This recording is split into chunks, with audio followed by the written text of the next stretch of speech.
position. By position, we're going to do nose tackle, right? D tackle, we talked about this before in length. I talked about, going down to the NFC North and looking for your defensive tackle.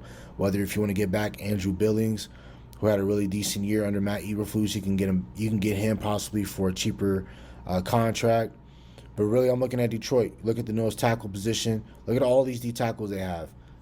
They have 10 defensive tackles going from left to right. DJ Reader is somebody that makes sense. If you look at the breakdown of his contract, it's not that bad.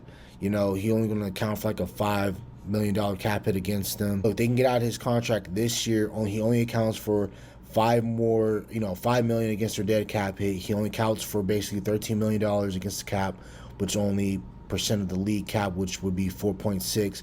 It would not be too crazy. He has void years into his contract that Detroit has to take on, but I'm not too worried about that. We really need a defensive tackle in this room. I talked about DJ Reader in full length before.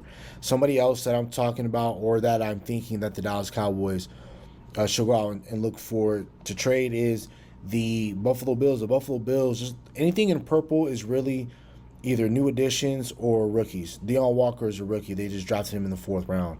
They got TJ Sanders, who they drafted in the 2nd round. Dwayne Carter, who they drafted last year in the 3rd round. They got him. They signed Larry Ogunjobi.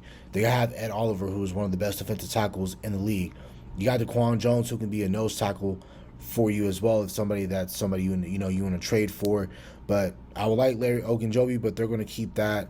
And the Bills, they're a team that knows how to stop the run. They're a team that likes to stop the run, and they have to stop the run because of the conference in which they play in.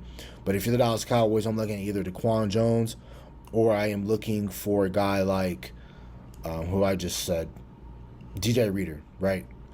You can look at other teams, but I don't think that a lot of teams are going to be giving up some of their better defensive tackles. Some teams value the defensive tackle position, and the Dallas Cowboys, unfortunately, are not one of those type of players.